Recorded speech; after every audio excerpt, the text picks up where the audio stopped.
Eric, is my screen visible? No, not anymore.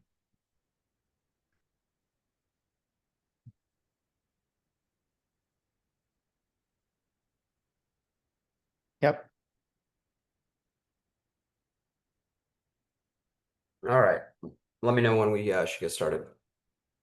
I think we go ahead and get started. We've got a pretty good group have joined, a few other people joining, but I think we probably get going.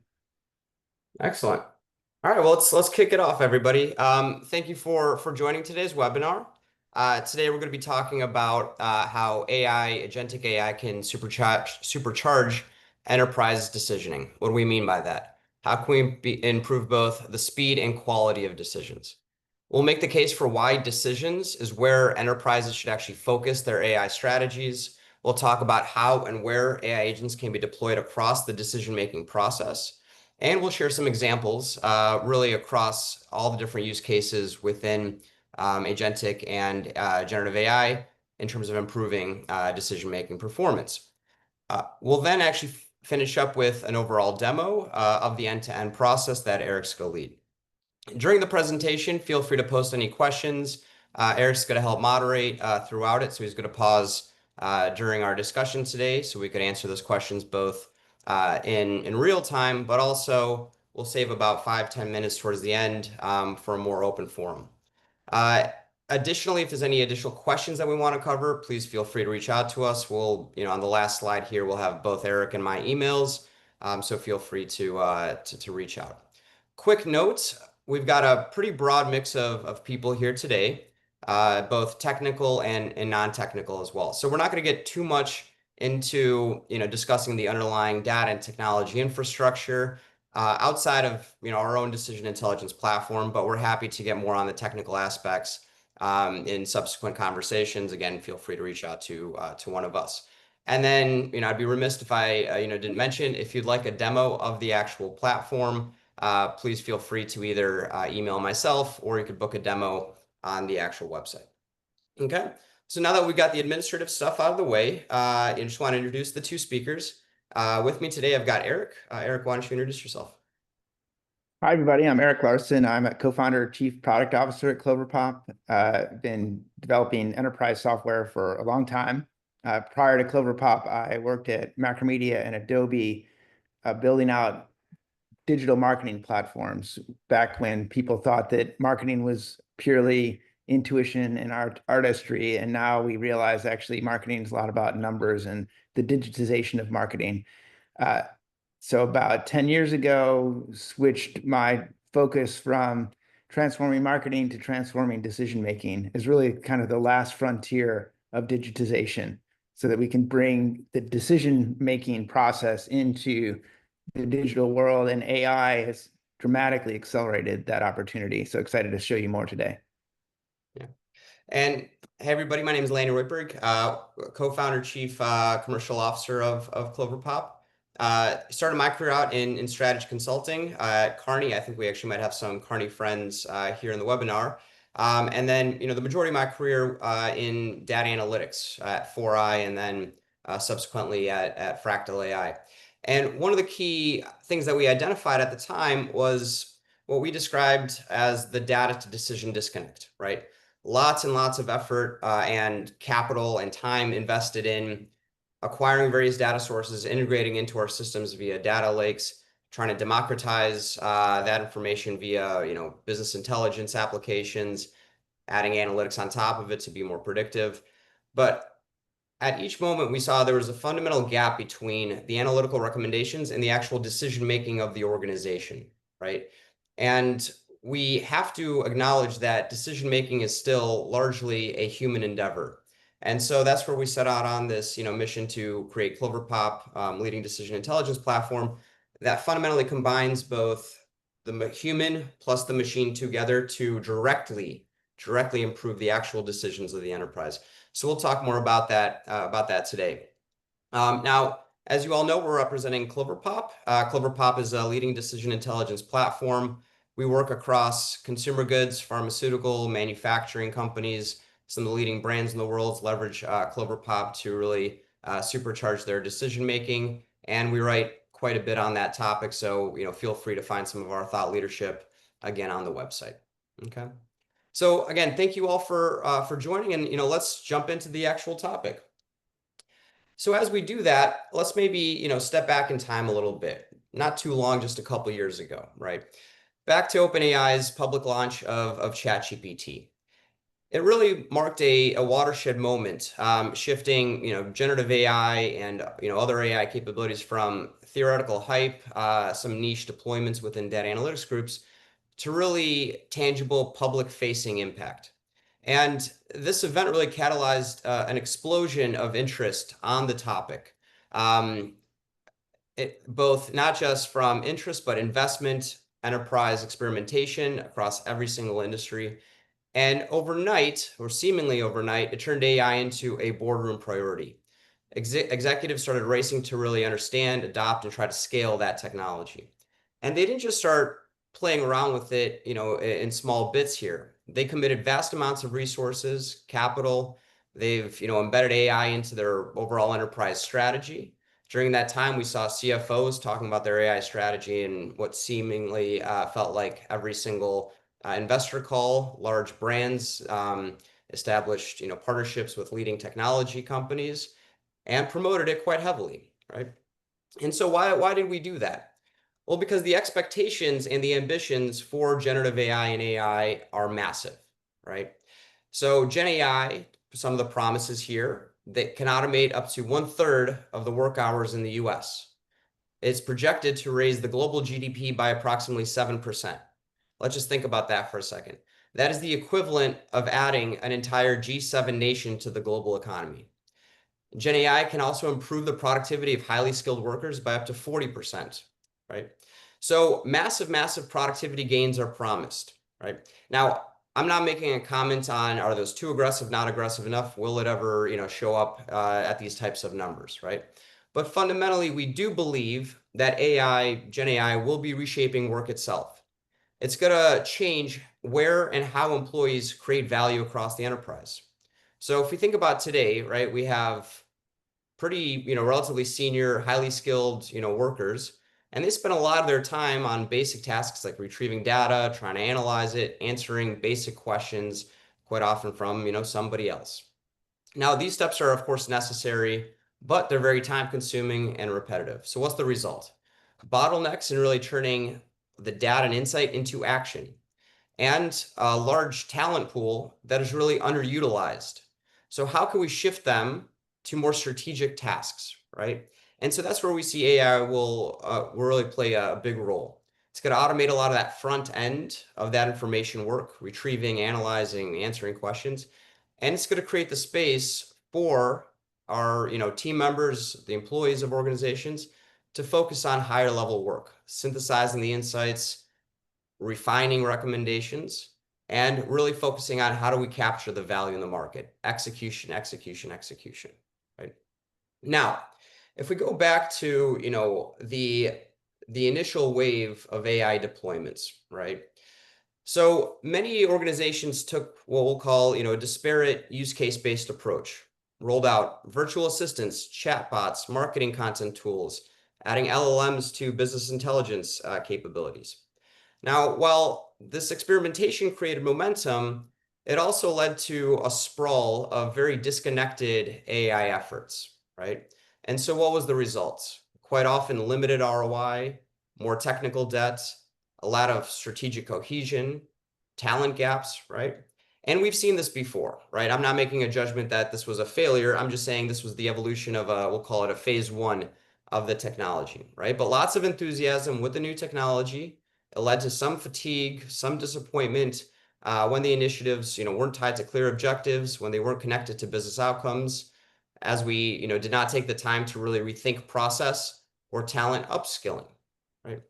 And as we look at some of those initial results, they were very mixed, right? So as you could expect, not all companies were able to report that they saw significant value coming from AI.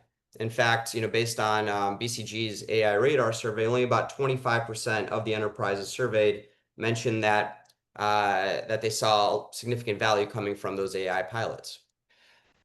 The share of companies pausing their either AI initiatives or POCs or deciding not to deploy those increased from 17% in 24 to about 42% throughout this year, according to S&P, right? Now that's okay. What does that tell us? Organizations experimented a bunch. Maybe they took a few that worked and decided to deploy those. That happens all the time, right? But now they're getting to a little bit more of a strategic view of which POCs to really focus on. Right? And we see this in the news right now, right? Companies are rethinking their AI strategies. It's time to get practical with AI, right?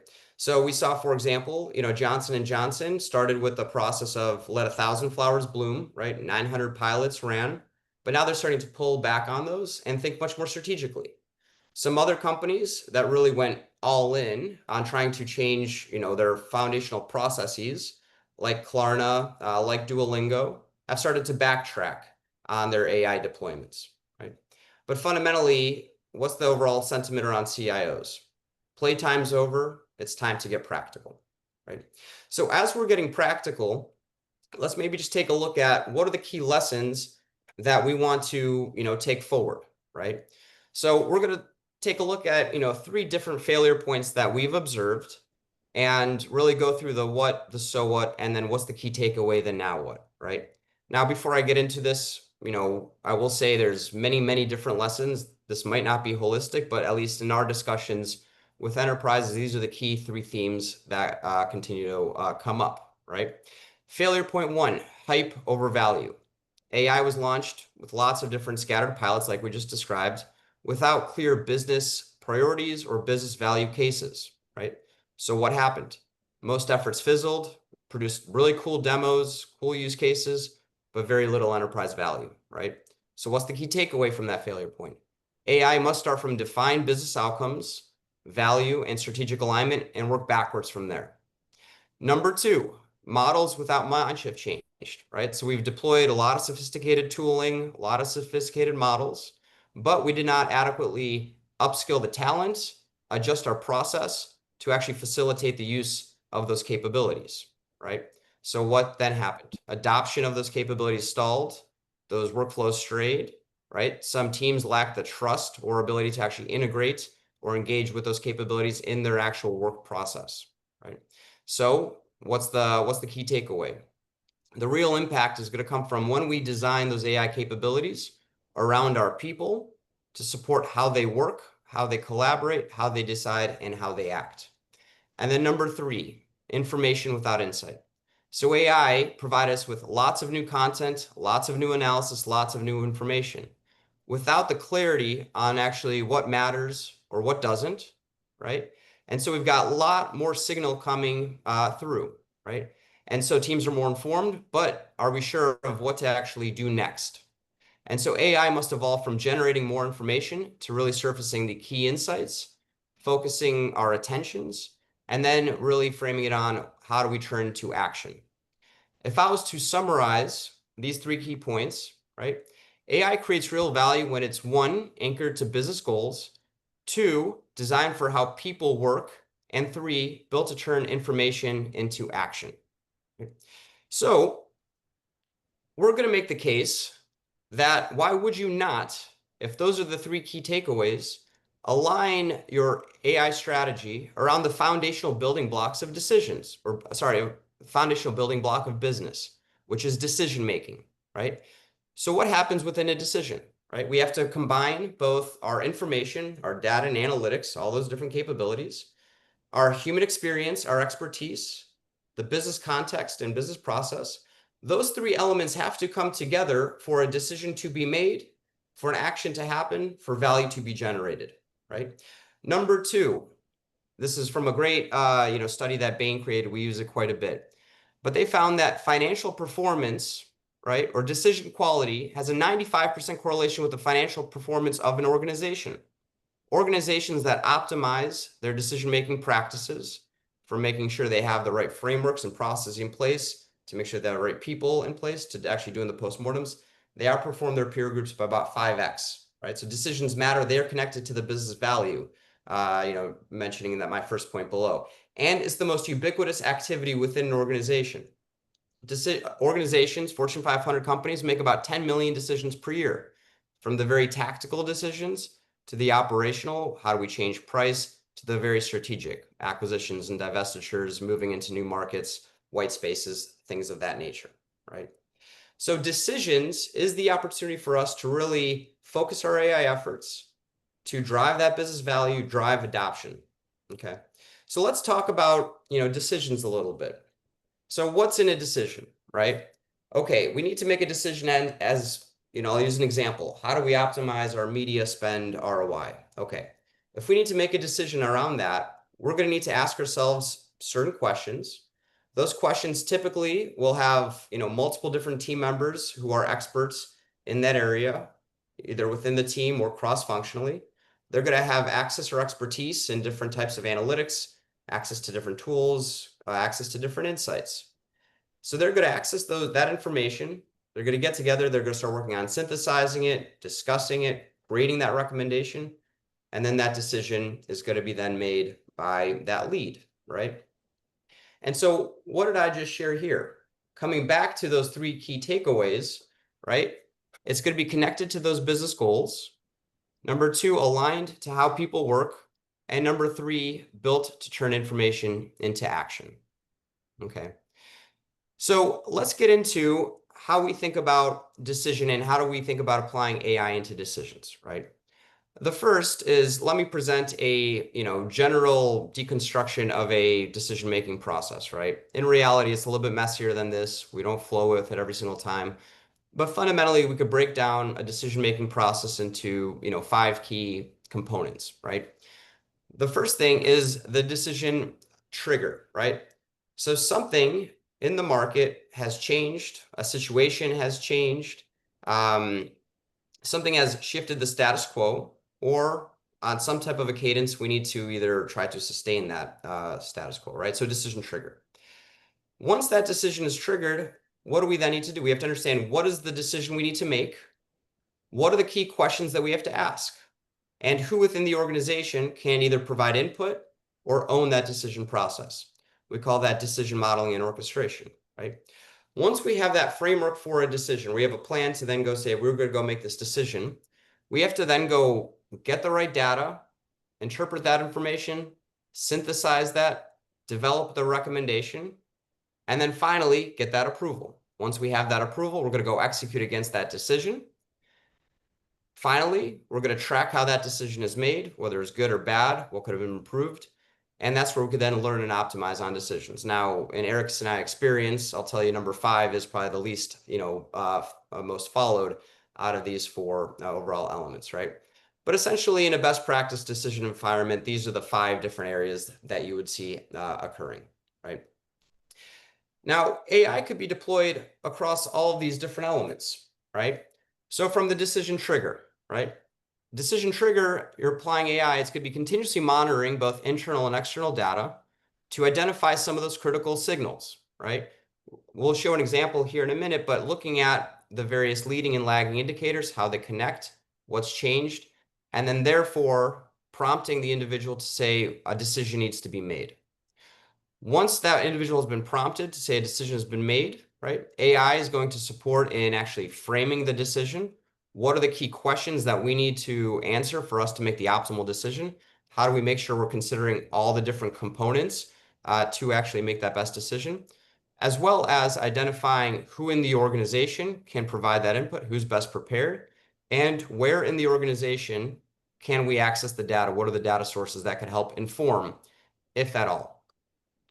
Once that decision has been structured, we then need to make that decision, right? And we're going to talk about how AI pulls together both structured, unstructured data sources, synthesizes those various inputs, understands how those various questions relate to one another, what's most important, what's less important, And then what is then the recommendation we should take, right? In our situation, that, the system could either act on it, or in many cases, especially for the more, I'll call it operational to strategic decisions, it's going to be a human in the loop that receives that recommendation. They're able to refine it or act on that, right?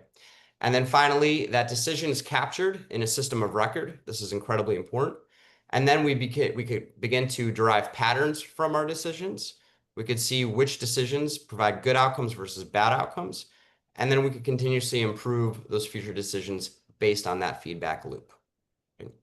So let's get into, some of the different types of agents that support this process. And then I'm going to get into a bit of an example to bring this to life. Okay. Eric? Great, thanks, Lanny. So at a high level, when we're using the word or the phrase decision agent, we're talking about AI-driven agents that are specifically assisting with decision making. So they're either helping people to come to a decision, they're augmenting a team, sort of acting as another team member, or they're fully automating a decision, depending on the decision. And we'll get through some examples here. And they're going to be part of that decision-making process, the triggers, the framing, and so forth that Lanny described before. In terms of sort of from more simple to more complex agents, we think of them in three main groups. One are agents that can provide insights. So a trigger agent might be a good example of this. It can watch, monitor business data and say, oh, it looks like a decision needs to be made here. Something has shifted in the market. Or it can answer a question. This type of AI interface is pretty familiar with all of us. Like we can imagine going to ChatGPT or something like that and asking a question and having it answer that. The next level up from that are what we call recommendation agents. So a recommendation agent is a decision agent that can actually suggest what should be done. And a critical piece here, this is not common. You might hear marketing from various AI companies that say, oh yeah, we can help with decision making. But in order to actually make a decision, the decision agent has to have the full context of the business, and it has to know what the business goal is. What's it trying to do? Are you trying to increase market share? Are you trying to increase margins? Like what are you doing? It can't just say, here's what to do without having a lot more information, a lot more things like having the decision logic framed up, understanding how insights are interrelated. What are the different limits for different business metrics and KPIs that you might be concerned about? So a recommendation agent is more sophisticated. And then the next level up from that are optimization agents. So these are agents that can look across a series of decisions or a set of decisions and say, hey, here are ways that you can improve this decision-making process. Or here's information that might improve these future decisions. Or these are patterns that exist within these decisions and the resulting business outcomes that indicate ways you can improve how your business is operating, how you're making decisions. So at these three different levels, you can see how the specificity to decision making increases at each level. At the lowest level, providing information about, hey, here a number went up or down, that's useful. Beginning to actually make recommendations about decisions, this is starting to become transformational. And then actually operationalizing decision making so that it becomes a digital object. Every decision is an object that can be monitored, it can be aggregated together, that an AI can look across a set of decisions and begin to provide suggestions on ways to optimize. That's a truly transformational step. I mean, if you want to skip to the next. Yeah. So let's actually show how this, these concepts apply to that decision-making process that I had showed, right? So again, it starts with a decision trigger, right? And so typically this would start with some type of a knowledge graph that would connect what we call lagging indicators to leading indicators, right? Sometimes in practice, this would be called a metric map, right? So if we're looking at optimizing, for example, market share, right? That'd be a lagging indicator. A lot of things are happening within the business, within the environment before the market share is changing, right? Prices are changing, volume is increasing, decreasing, all those things, right? So we analytically connect all of the leading indicators to that lagging indicator, right? And what that also allows us to do is really understanding the impact of changes within those leading indicators on that objective, that goal, right? So in this case, let's say, we've created this example around, gross margin is down. Okay, that is because our volume has decreased. Perhaps it's because of our price gap has increased. All right, we could then see, in this in this, due to chart here, the waterfall, that cost of goods sold is the biggest impact on that overall gross margin decline, right? So the system is going to automatically identify those different signals, identify what has the biggest impact, which is then going to tell us, hey, we need to actually think about the perhaps commodity cost increases. So the decision would then be routed to the individual that would be in charge of that. And he's got to answer a question on how should we respond to commodity cost increases, right? So that person's being notified, a situation has occurred. This is the root cause of that. This is the decision we need to make. So then we're going to get into the decision modeling and orchestration, right? So what do we need to get done here? We need to understand, okay, for us to identify how we should respond to the commodity cost changes, we need to answer what questions or sub-questions do we need to answer? Which role, team, or individual within the organization should be responsible? Also, do we have the data to actually answer those questions without people, right? And so you'll see here an example, flowchart. We're going to show this to you in the actual demo, right? But we're then able to actually structure that decision logic. What are the key questions we need to understand? What are the sub-questions that allow us to answer those? Who in the organization should be answering these? As well as where do we have the ability to directly answer them via the data currently in our systems, right? So we create that overall logic map. Once we then are done with that, we would go into the actual decision making itself, right? So the insight agents would be pulling the actual data from the various sources, analyzing it, interpreting it in the context of the question and the broader decision itself, right? The recommendation agents then kick in, understanding the interrelationship between those various questions, how to connect the dots across them to then provide you with that recommendation. The VP of a brand who owns that decision could then not take that decision. Then, as that is a digital object, the decision is that discrete object that Eric was saying, we could then capture that in the system of record. We could begin to identify those patterns.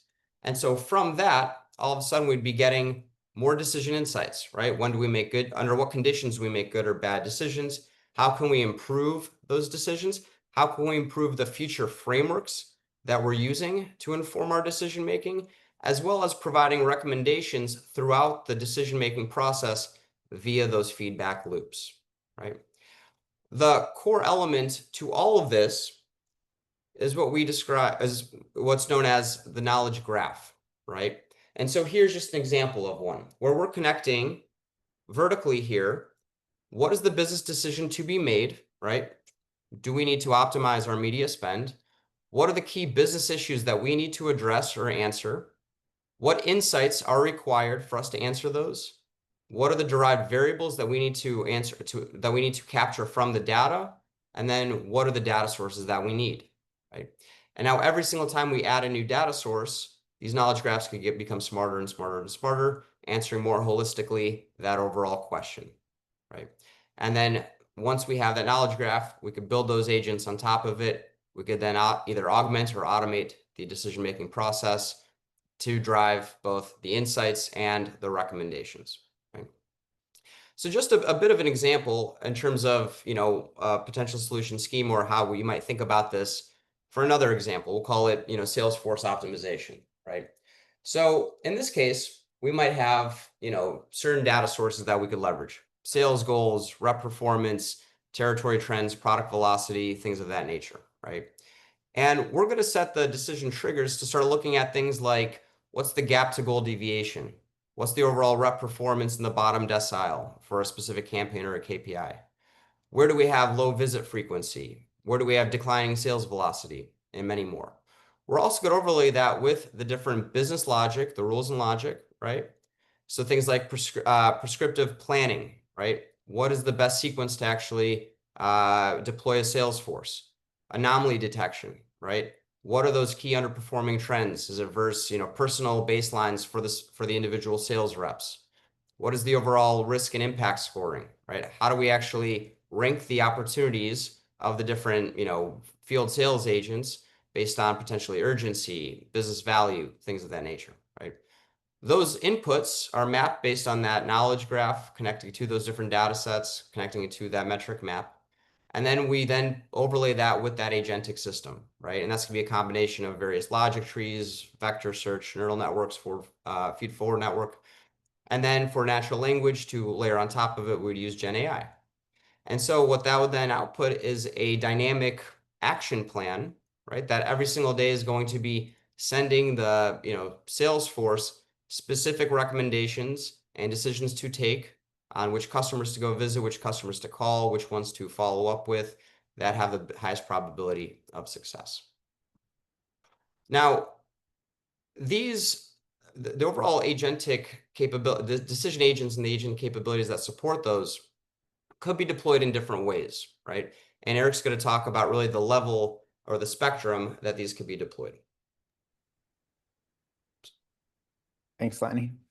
And hopefully I can answer a question from Kristen as well as I go here. So the the the nature of the decision that's being addressed also affects the nature of the agents or the way that the agents are deployed and operate in a decision process. So we think of this in three levels, and these levels might exist as different groups of decisions within companies, or it could be that company wants to get started very quickly with a level one type decision where the AI is assisting, but the goal is to eventually automate that decision fully, where AI is actually taking the action. So I'm going to talk through this a little bit.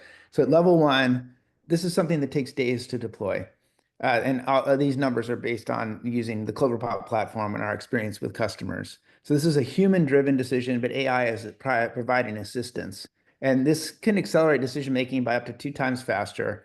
And as you see in the graphic here, there's still people involved in all these different questions in a decision.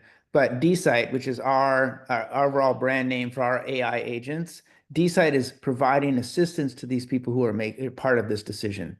So we have playbooks for setting up how is the decision made currently in the company, and then we're improving and digitizing and accelerating that basic decision-making process. The next level up from that is what we call AI augmented. So here the AI begins to act as a team member. It's actually replacing some of the roles that people formerly took. So this accelerates decision making significantly. It's roughly 4x faster decision making. So especially for decisions that are affecting market share or any competitive dynamics at all, or any customer expectations and so forth, 4 times faster, everybody likes speed. And from a competitive standpoint, if you're 4 times faster than another company at something, it's going to stand out. It's going to make a difference. And that's a big part of why those Bain and Company studies found that decision making is so highly correlated with business outcomes. So in this case, it does take longer to implement. It takes a few weeks for us to implement this. The basic decision structure is the same, but bringing in the right data sources, either internal or external data, to begin to answer these questions automatically takes more work. The next level up from that, level 3, is AI automated. And this is where the goal of the AI is either to make the ultimate recommendation for the decision, which is then approved by somebody, or in some cases, actually taking the direct action. The taking of a direct action is not extremely common today. AI, I think, is still a little bit early. Also, a lot of high volume decisions often involve people, and people don't always want the AI to just be the interface. They still want to talk to someone. So the most common AI automated decision is more of like an approval, where an AI is providing a suggestion or providing an action that can be taken. It's ready to take the action, but then somebody says, yes, please go do that. Yes, let's move inventory from our East Coast warehouse to our West Coast warehouse. I think eventually more of those types of actions will be actually taken directly by the AI, but right now that is more of the exception than the rule. In this case, we are talking about generally higher velocity decisions. I think what Kristen, one of the folks in the audience here, called high transactional decisions. So these are decisions that are usually slightly less complicated than some of the decisions that Lanny has been showing. And I'm going to give you an example of a case study where we did this with media optimization, media buying. Lanny, if you can skip to the next slide. Yep. So I'm going to give you, let's talk through 3 different case studies. These are our actual customer case studies. On the first level here, we're talking about the AI assisted. So AI is part of the team. And this was a pharma company with a complex oncology drug for a relatively rare cancer, very complex biologic product, hundreds of different suppliers involved. And it was done in batches. To get a batch done, if one supplier couldn't meet the demand, they had to quickly find another supplier. So this is a complex, not easily automated situation. But by laying this out to make sure that the 130 different inputs were tracked and that there were alternatives rapidly decided upon by the internal supply chain people, they were able to improve their decision making on delivering these batches by 60%, and they recovered $9 million in revenue by ensuring that these batches of drugs were delivered more quickly. And obviously, we're talking here about life-saving drugs. So the ROI on saving people's lives is not even included here, but that's enormous. In the middle group here, we're talking about more automatable.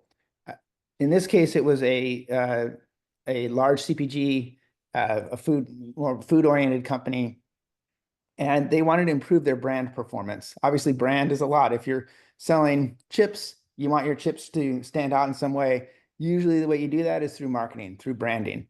And they were trying to improve their overall performance. They were used to doing consumer surveys, trying to gather insights about consumer behavior, consumer opinion, consumer trends, and then adapt and adjust their company to be positioned properly for the future. This took a lot of time. It would result in, say, a 300-page slide deck that hopefully the brand managers would read through to learn insights from. But really, we found that there were a handful of decisions that they need to make. And I'll show in the demo an example of this. In order to more quickly get from insight to decision, we needed to tie all of that analysis of the consumer trends and so forth directly to the decisions, so that rather than having the brand managers go out and look through a 300-page deck for some number that will help them understand the consumers, instead we said, hey, brand manager, these are the decisions you need to make. Here's the information. Here are answers from the AI directly suggesting what you should do. So this was not only faster, it was also less expensive because the AI is doing the work that people used to do. And then finally, in a more high volume example, we worked with a large consumer health company where they were looking at media optimization. They spent, I think, something like $2 billion a year on advertising, and they're constantly adjusting which brands it's being spent against, which regions it's being spent against, which advertising channels, whether social media or traditional media, so forth, that it's being spent on. So a large number of data inputs, a large number of data outputs, and a large number of transactions every month. So this was a process that was ongoing. And you can see here, 15 different data sources were involved.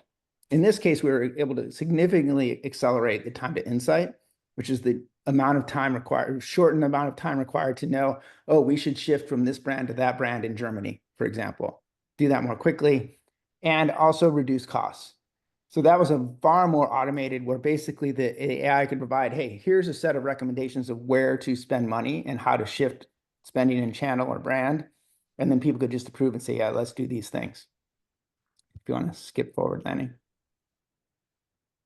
So the simple idea here is that we're talking about decision agents. You can almost think of them as part of the team, and just what level are they on the team?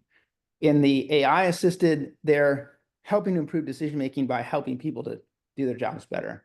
And the AI augmented, they're helping a team of people to make a decision by actually taking some of the roles of the team members and speeding them up and improving them. And then at the AI automated, they're actually doing the work of the entire team. And typically, as I said, providing a recommendation for approval, but increasingly actually taking action themselves. And I'm going to show this. You skip forward in the demo.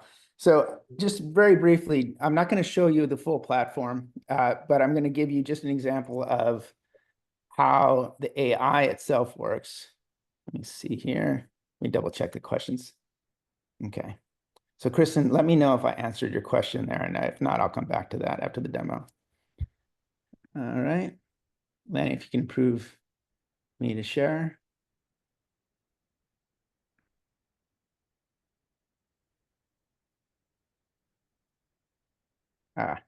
Hold on a second.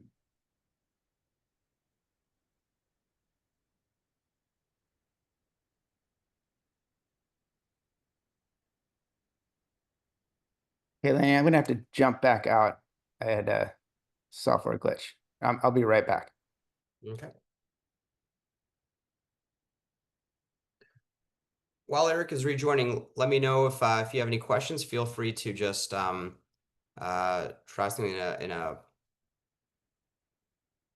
Kristen, to answer your question, so it really depends on the level of automation that we want to deliver, whether it's that first phase where it's really human driven, right? So that is in days, right? Our system is basically a zero code ability to actually create that, and it's going to support that collaboration, all that work together. Once we start integrating some of that data, right, that's where it starts to get into weeks. If we want to fully automate a decision, that's going to take, you know, 4 to 8 weeks, maybe longer, depending on really the complexity of the systems and the data sources that we're connecting with. And of course, we do testing before we actually deploy them. Hey, Lanny, can you see my screen? Yep. Sorry about that. Zoom just broke on me. All right. So here we are. I'm in the Cloverpop software platform, and this is showing some sanitized customer data. I'm here in our D-site screen. So this is the AI sort of what we think of as like a decision board. So rather than showing me a bunch of dashboards and a bunch of information from our internal systems, instead, what it's saying is, hey, your goal is to stabilize your market share. There's some key levers, some key decisions that you make to do that. In this case, we're sort of in a brand manager role. So they can change media spend, they can change creative, they can change positioning.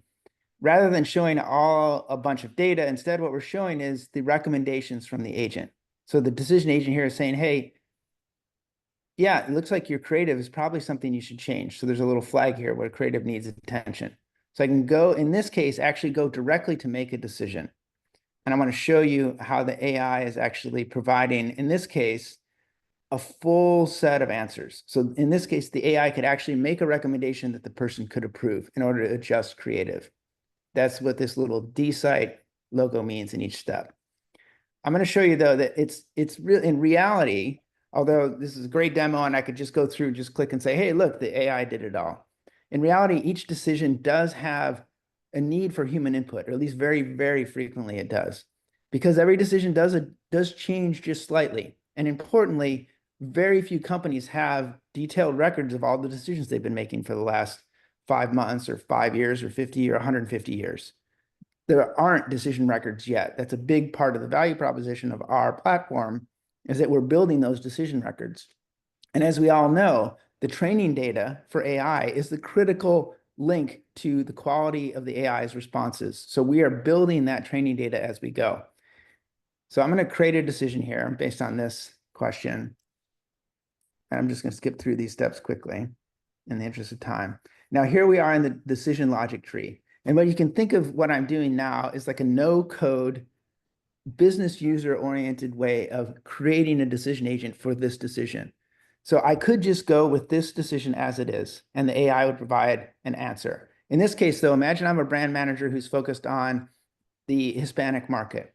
So having brand perception involved is important, but maybe I want to specifically know how is our brand funnel going for Hispanics? So I want to know a little bit more about the specific market that I'm operating in.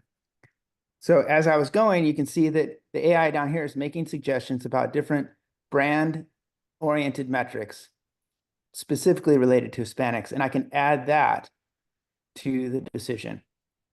So now in this case, I've just added another question, expanded the logic tree, and the AI is going to answer the question for me. But maybe I'm curious, are there other ways that I can improve this decision? Oops. So I can go in here and get suggestions from the AI for other questions I might want to answer. So it's going through and saying, hey, think about favorability, think about peer reviews. These are peer reviews would be great because now we're talking about some external data that you're bringing in, not just looking in internal systems, but starting to look outside of the company. And also things like cost might matter. So what are the creative costs?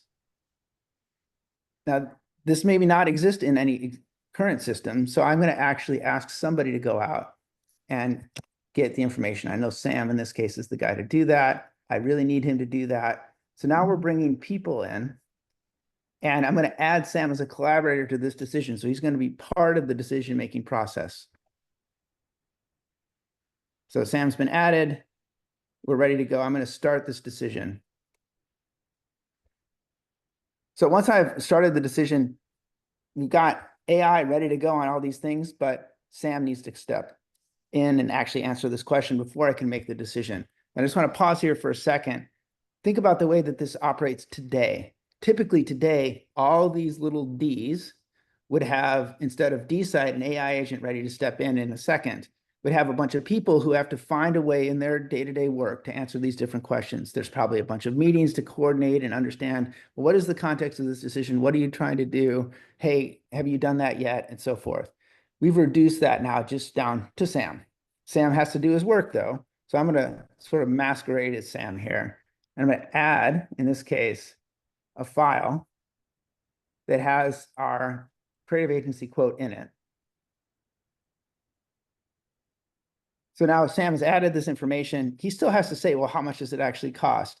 In this case, we can have the AI actually look at the document and provide the answer based on the document. So for all of those DSite agents that are stepping in, they're already connected to enterprise data or external data. They're ready to answer questions. In this case, Sam might have to go in and do some work, or we can have the AI look at the documents that he already has, existing business information, and just add that to the decision. So it's a much faster. Obviously, we're all familiar with this type of workflow, but I want to point out this is now being done in the context of a decision. So it's not just stepping out to ChatGPT or Claude or whatever you use to, hey, here's this document, tell me how much things cost. Now we're actually going straight into the decision, answering it, and creating a record that this decision has been answered, or this question has been answered. Here's the underlying documentation. And I can go in now and, I'm sorry, I'm gonna move Zoom out of the way. I can go in and have the AI answer all of these questions. So now it's going to go through that decision tree. It's going to be pulling information from other external or internal data sources. It's going to be looking at any answers that people have provided, and it's going to be making an overall recommendation for what we should do with this decision. So this demo that I've just shown you, that might have taken typically 3 to 4 to 6 to 8 weeks to accomplish. And now we've done it here in a few seconds. Obviously, Sam might have taken a day or two to do his work, but if Sam was on the spot, we would have been done almost immediately. So I'm going to stop sharing here. Eric, if you could just go back really quick. One thing Yeah. I want to just mention is the traceability and the transparency, right? So from a traceability standpoint, we now have a clear understanding of exactly what was the process that we got to in terms of getting to that decision. Number two, transparency, what you'll see is, Eric, if you could just scroll down to one of the data sources, we also have access to all of the data there, right? So if Eric's going to hit, one of these different Sorry. questions, There we go. we could actually access the underlying data, right? So for each one of these elements, we could actually see what is the information that's being used to answer these questions, right? So at any point, we could actually audit the actual recommendations coming out of the system. Right. And this is, again, you can think of all typical dashboards are scattered all over the place. You have to know how to go find them and so forth. In this case, the relevant information to this specific question is, do we have strong mental presence over time? Was here directly next to the question I need to answer. So this is the AI's answer. So we said Cloverpop AI has come in and answer this, but people might disagree. So they can go in and with our system, just change and put in their own opinions, and then the AI will take that into account as well. So it's constantly evolving. The AI is essentially there to help move things forward. That's why we think of it as an agent. It has the ability to work with the team and take actions alongside the team. Exactly. Great. Thank you, Eric. So we've got about 10 minutes left, so I'm just going to open it up to, any questions that you might have about what we shared within DSite, decision agents more broadly, anything that we chatted about today. Feel free to ask, and then Eric, I'm not able to see Zoom, so you'll you'll moderate. Yeah, sure. So we have the QA pod open. There was the previous question. Unfortunately, with my computer glitch, I lost Kristen's answer. I don't know if you can still see it. I know she had responded to me. Is there anything else you would want to clarify there, Lanny? If you open up No, the no, no. QA So pod. it really depends, to Eric's point on the three levels of deployment, right? So it could, in our zero code environment, it could, be hours to a day to set it up when we're integrating data, but still kind of human led. That's going to be in weeks. If we want to fully automate it, it's going to be, 1 to 3 months, depending on complexity of data. Also, us doing QA and making sure that the actual recommendations are correct.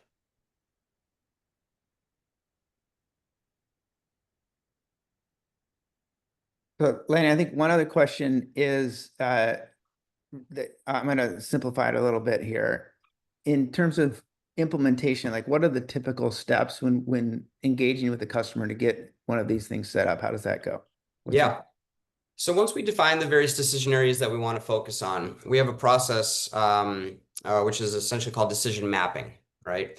And so that knowledge graph that I had showed before, we've got via an interview process, we've got a way we just call it what's called a decision canvas to really understand what's the decision, what are the dependencies, what are the triggers, what happens once a decision is made.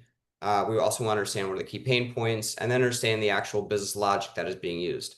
This is where things get interesting. Within Cloverpop, we could actually embed previous decisions that have been made, right? That's one way that's going to help us actually build out that knowledge graph, right? But we could even as simply as looking at, previous emails, PowerPoints, Word documents, we could actually dissect that overall decision structure. And we would then come back to you as a customer. You would approve that overall knowledge graph. We could actually then set it up in the system, and within the zero code environment, any user could actually build their own decision logic as well, right? Once that's done, right, we could actually start having people use that platform. In the meantime, we're actually starting to connect the various data sources that we can that might support it, right? So while full automation is about a 1 to 3 month process, on day 2, 3, 4, people could actually start using it, and then it becomes more automated, as we start connecting to the enterprise systems, as we start deploying those different elements. And maybe one thing I'll add to that, and then Lanny, I have another question for you, is that a key focus here, we're not trying to change the way that decisions are framed. We're trying to meet the decision, the company in the place or with the framework they already use for decision making. So it's improving that. So the goal there is to take all of the real knowledge that the company has and extend it, and to minimize the change management required. Lanny, there's a question about whether we have any CPG manufacturing customers. Yeah, about 80% of our customer base is CPG manufacturers. Yeah, Yeah, it's kind of quite a bit. yeah, That's our bread and butter. I mean, that's really where we've seen, 15 years of mine, our other co-founder, about 30 years of working within data analytics functions within CPG manufacturing. I mean, this is really where we saw those big pain points, right? How do data analytics teams building lots of recommendations, how do you really drive that activation? How do you get that seat on the table? With AI coming, it's going to be the DNA team that's really going to need to master how we could actually leverage that to deliver that value, right? And so that was, at least from my end, one of the inspirations for decision intelligence. Lanny, there's a question about essentially consumer surveys, or in this case, it might be community member surveys for a government, and how that information is incorporated. You can speak to the brand equity example as an example of that. Yeah, Jeremy, good to see you again. And you got to take me out to that community one day, because it's a cool one. Yes. So, we could run the surveys in a traditional way, in whichever way, right? The question is, once that data is coming in, that's really the point that we want to start optimizing and automating that piece, right? So once the actual, let's separate out two things. One is, survey development, response gathering, et cetera, right? That's a separate element, right? But once that data set is complete, we then are able to feed it into the system and then actually go run with that, right? And we do have, strategic partners that actually go execute those surveys for us as well. Thanks, Jeremy. Right. And Lanny, one other question was about the data integration. How extensive is the how many different data sources are used in a typical example? I guess I referred a little bit to that 15 data source So example. it totally depends on the decisions that we're automating, right? And so, some decisions can be made with 3, 4 data sources. Some need, 10 to 15 data sources. The entire point, and we didn't talk about this today, but our approach is what we call decision back, right? And so quite often what we see from, data analytics teams is they spend so much time trying to get as many different data sources as we possibly can. We keep hearing, okay, we need more data, we need more data, we need more data. That's wrong. What we need is to really understand what are the key decisions that we're making, what is the analysis that needs to be done for those, and then what are the data sources that need to connect to those, right? And so, stepping back a little bit, thinking more broadly in terms of decision intelligence principles and that decision back, thinking, typically what we find is 30 to 40% of your actual data sources are not really used effectively, right? And so Cloverpop is all about how do we actually use them in the most effective way.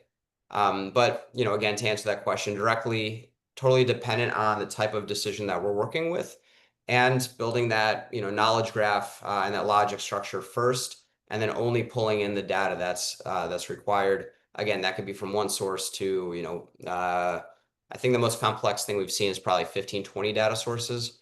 But that's a pretty, complicated decision, and it's multi-step from, everything from the enterprise level to local BUs to local geographies. So And final thing I'll add, and then we can probably wrap it up, Lanny, is that uh, the decision back approach is that is probably where the biggest change is required for data and analytics folks.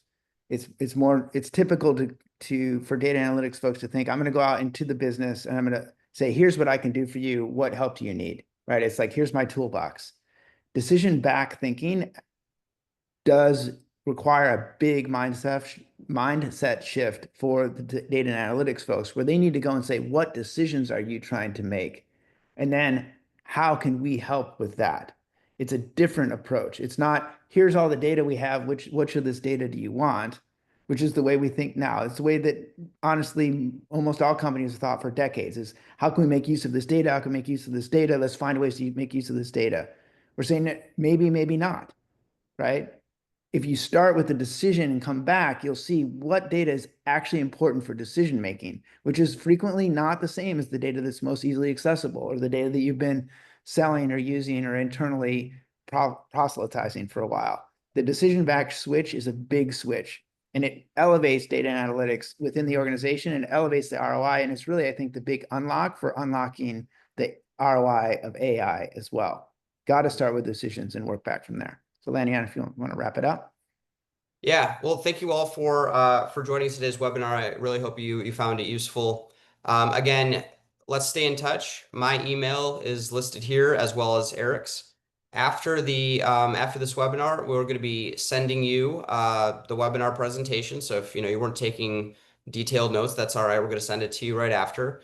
If you want to go actually back and re-listen to the webinar or share it, that's going to be available. We'll send you the link for that as well. And if you want to, get a broader demo of Cloverpop, please feel free just to email me directly, or you could book a demo at cloverpop.com. And with that, thank you so much for joining the webinar, and hopefully everybody has a great rest of the week. Stay cool. It's very hot, at least here in the Midwest, and where Eric is, I'm sure it's probably nice and beautiful as it always is in Hawaii. So thank you all. Thanks, everybody.